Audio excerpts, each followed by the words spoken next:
قاسم مزتر نہیں اور علی اصغر نہیں،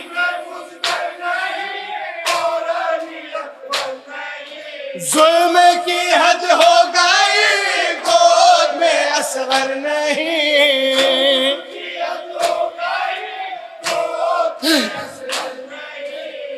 بے خطا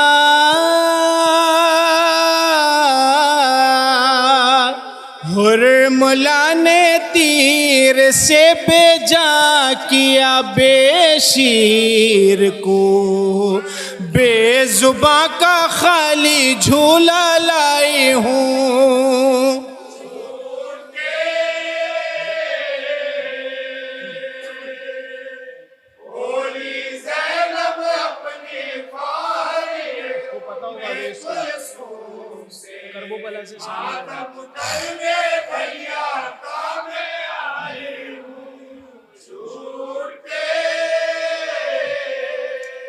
شہ مظلوم کا غم ہے، شہ مظلوم کا غم ہے، شہ مظلوم کا غم ہے۔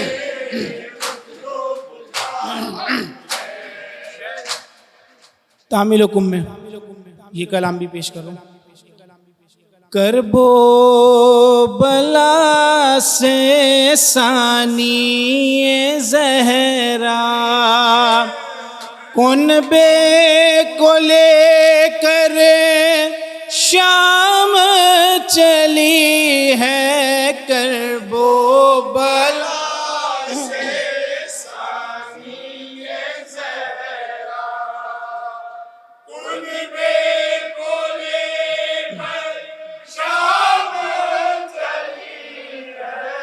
کرب و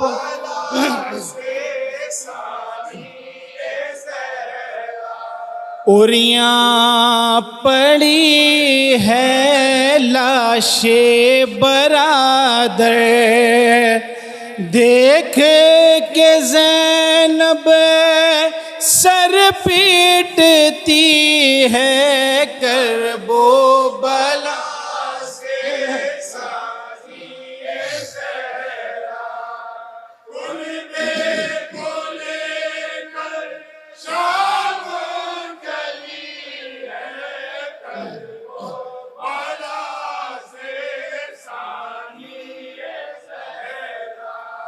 اوریاں پڑی ہے لاش برادر،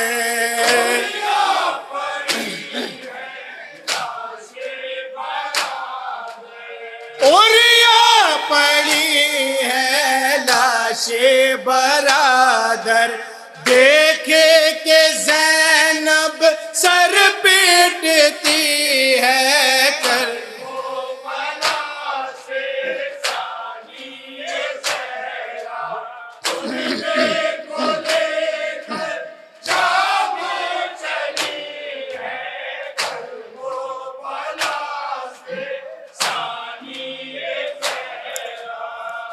کہتی تھی زینب لاش اخی سے،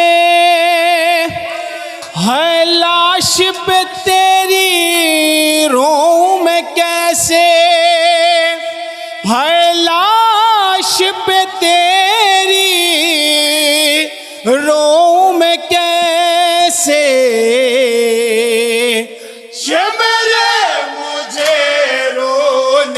نہیں دیتا،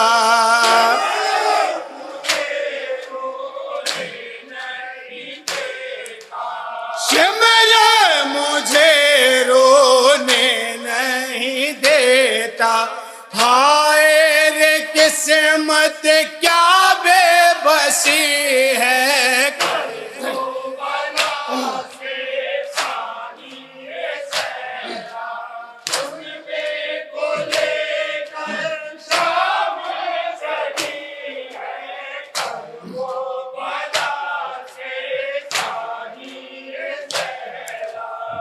چھوڑ کے تجھ کو جاتی ہوں بھائی، ہائے قید سے گر پاؤں گی رہائی، ارے قید سے گر پاؤں گی رہائی، دفن کروں گی آ کے برادر،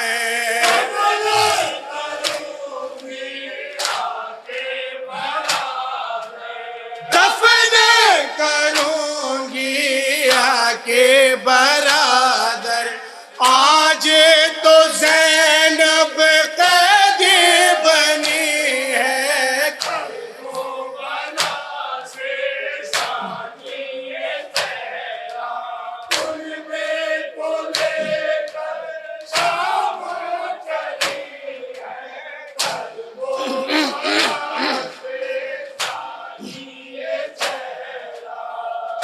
بیویوں کی گودی میں ہے بچے،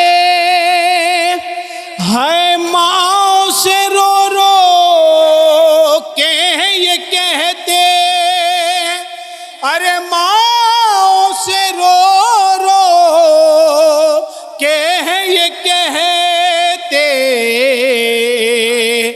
پیاس لگی ہے پانی پلا دو،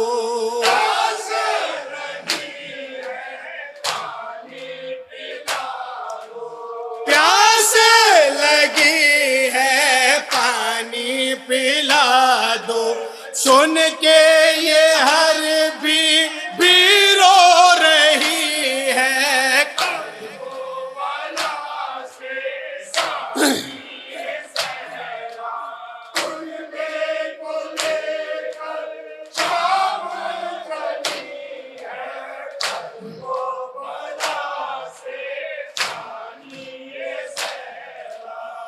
کیا کہوں حال عابد مضطر، پاؤں کی بیڑی خون میں ہے تیر، ہے پاؤں کی بیڑی خون میں ہے تیر، دلوں سے زخمی سارا بدن ہے،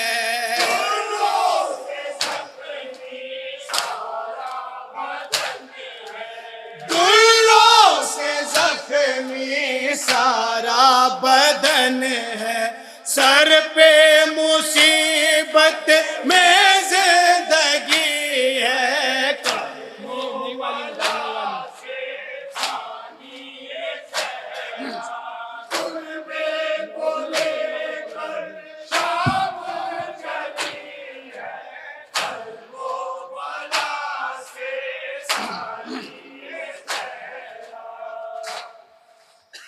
لحد میں رکھ کے جنازہ حسین نے یہ کہا، میں دفن کرتا ہوں اصغر تجھے کفن کے بغیر،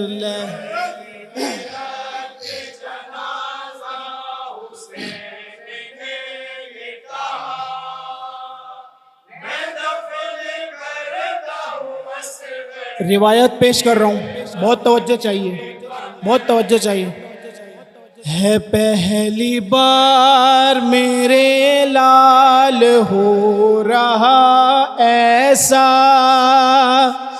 میں دفن کرتا ہوں اصغر تجھے کفن کے بغیر، لحد میرا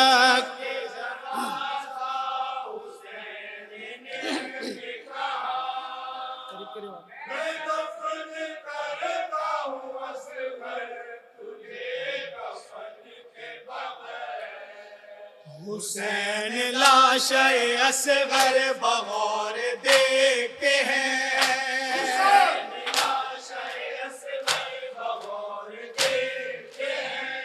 کبھی جھکائے ہوئے سر تڑپ کے کہتے ہیں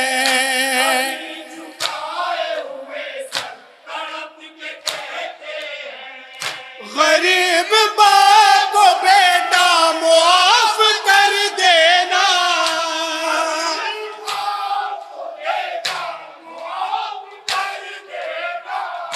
غریب باپ کو بیٹا معاف کر دینا میں دفن کرتا ہوں اصغر تجھے کفن کے بغیر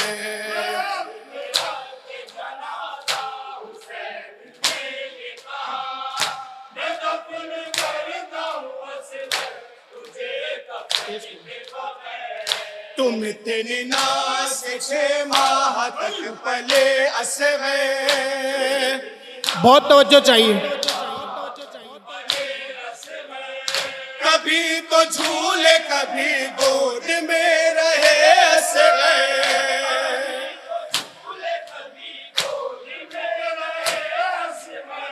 سلگتی ریت پہ اب تیرا حال کیا ہوگا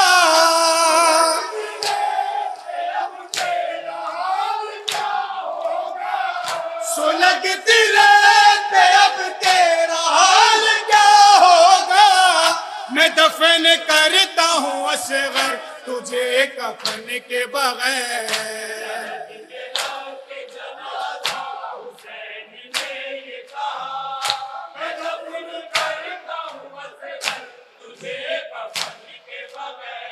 لحد کو صاف کر کے حسین یہ کہہ کے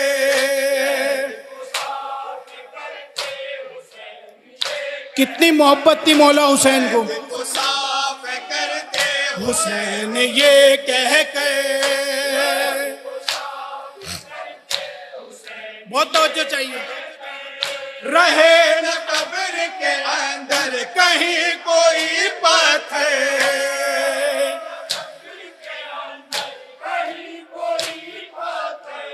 رہے نہ قبر کے اندر کہیں کوئی پتھر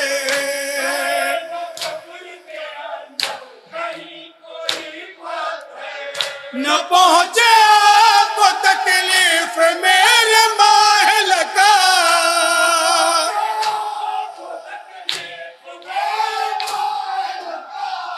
نہ پہنچے آپ کو تکلیف میرے ماحل کا میں دفن کرتا ہوں اصغر تجھے کفن کے بغیر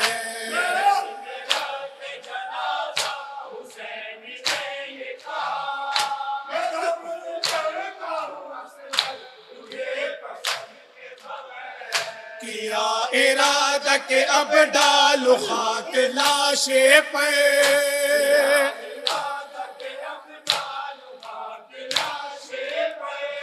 حسین رونے لگے کہہ کے میرے نور نظر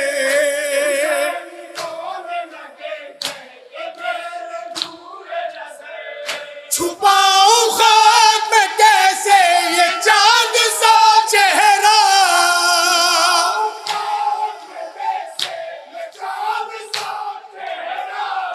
چھپاؤں خاک میں کیسے یہ چاند سا چہرہ میں دفن کرتا ہوں اصغر تجھے کفن کے بغیر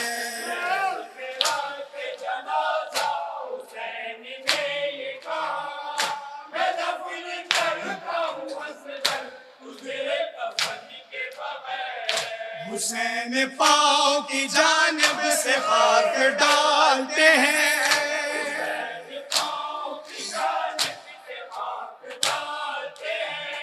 پسر کی لاش سے پھر ایک سوال کرتے ہیں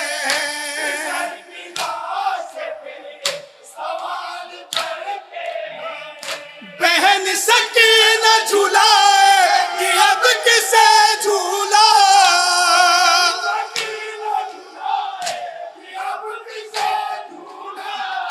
بہن سکینہ جھولائے کہ اب کسے جھولا میں دفن کرتا ہوں اصغر تجھے کفن کے بغیر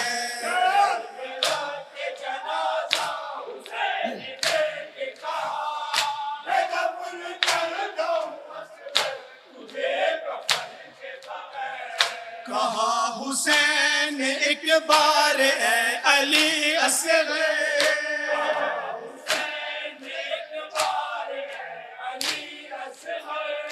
تجھے چھپاتا ہوں تربت میں اس لیے دل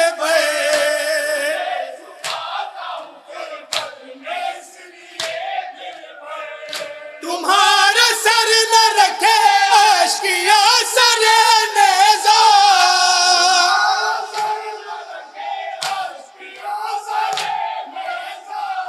تمہارا سر نہ رکھے عاشقیاں سر نیزہ میں دفن کرتا ہوں اصغر تجھے کفن کے بغیر